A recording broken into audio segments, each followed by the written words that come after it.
এই আন্দোলনে ছাত্র দলের ভূমিকা নিঃসন্দেহে স্বর্ণাক্ষরে লেখা থাকে। শুধু ৩৬ দিনে তার ফ্যাসিস্টটা উঠে যায়নি, ১৫ বছরের আন্দোলনে ত্যাগে রক্তে কিন্তু ফ্যাসিস্টদেরকে হারতে হয়েছে। নতুন ছাত্র ছাত্রীদেরকে দলের মধ্যে অন্তর্ভুক্ত করবার এটা নিঃসন্দেহে একটা অত্যন্ত ইতিবাচক একটা কর্মসূচি। আমি মনে করি যে এই কর্মসূচির মধ্য দিয়ে ছাত্রদলের পরিসর আরো বাড়বে এবং জ্ঞান চর্চার পরিধিটা আরো বাড়বে। যে কথাটা আগেই বলে নিতে চাই যে বাংলাদেশের ছাত্র রাজনীতির ক্ষেত্রে একই সঙ্গে বাংলাদেশের নির্মাণের ক্ষেত্রে একটা বিশাল ভূমিকা পালন করেছে সবসময়। এই দেশে যা কিছু মহৎ, যা কিছু মহান, তার অর্জন কিন্তু ছাত্রদের হাতে।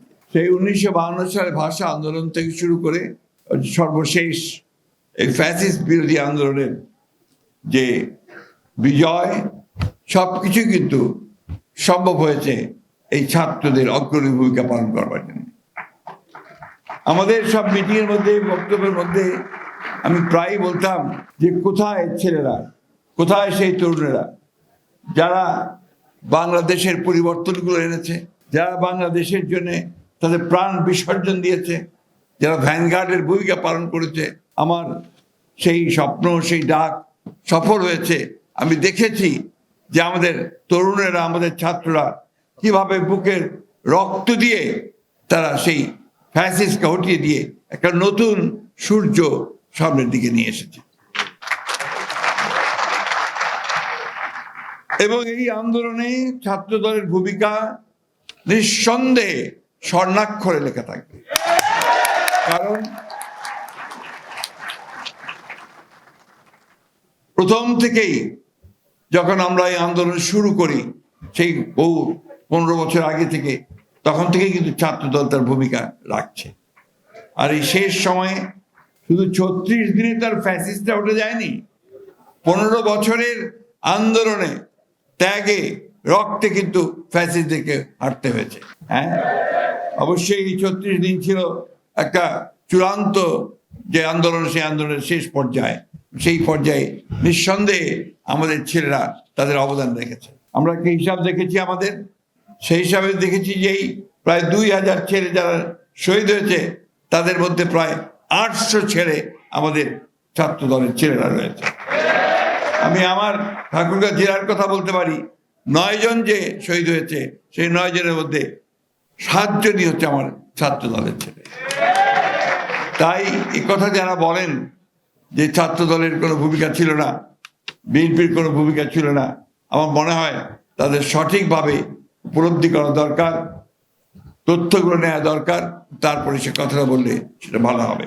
আজকে একটা অত্যন্ত ক্রান্তিকালে আমরা কিন্তু বাস করছি এখন, এবং এই ক্রান্তিকালটা হচ্ছে যে একটা ভয়াবহ ফ্যাসিবাদী অবস্থান থেকে, একটা শাসন থেকে আমরা একটা গণতান্ত্রিক শাসনে যাওয়ার জন্য একেবারে তৈরি হয়ে আছে। গোটা দেশের মানুষ এখন সেইটাই চায় যে অতি দ্রুত যেন তারা একটা গণতান্ত্রিক পরিবেশে ফিরে যেতে পারে। কিন্তু এখন পর্যন্ত ৭ মাস আমরা সেই জায়গায় যেতে পারিনি। কারণ আমরা দেখছি যে নতুন সরকার, অন্তর্বর্তীকালীন সরকার, আমরা তাকে সমর্থন দিয়েছি। তারা চেষ্টা করছেন অতি দ্রুত কিছু কাজ শেষ করে এই নির্বাচনের দিকে যাওয়ার। কিন্তু এর মধ্যেই কতগুলো সন্দেহের সৃষ্টি হয়েছে মানুষের মধ্যে। সেই সন্দেহটা হচ্ছে যে আদৌ নির্বাচনটা এরা আন্তরিক কিনা। কারণ আছে এই সন্দেহ সৃষ্টি হওয়ার। তার মধ্যে গতকালই একটা খবর বেরিয়েছে, নিশ্চয়ই আপনারা দেখেছেন। স্থানীয় সরকার উপদেষ্টা যিনি আছেন, তিনি বলেছেন ফ্যাসিস্টদের লোকেরা যদি কেউ মাপ চেয়ে নির্বাচনে অংশ নিতে চায়, তাহলে তারা অংশ নিতে পারবে। এটা কি আপনারা মেনে নেবেন? তোমরা এটা মানবে? এর থেকে এটাই প্রমাণিত হয়েছে যে তারা এখন তাদের নিজেদের স্বার্থে ওই ফ্যাসিস্টদেরকেও তারা জায়গা দিতে চায়।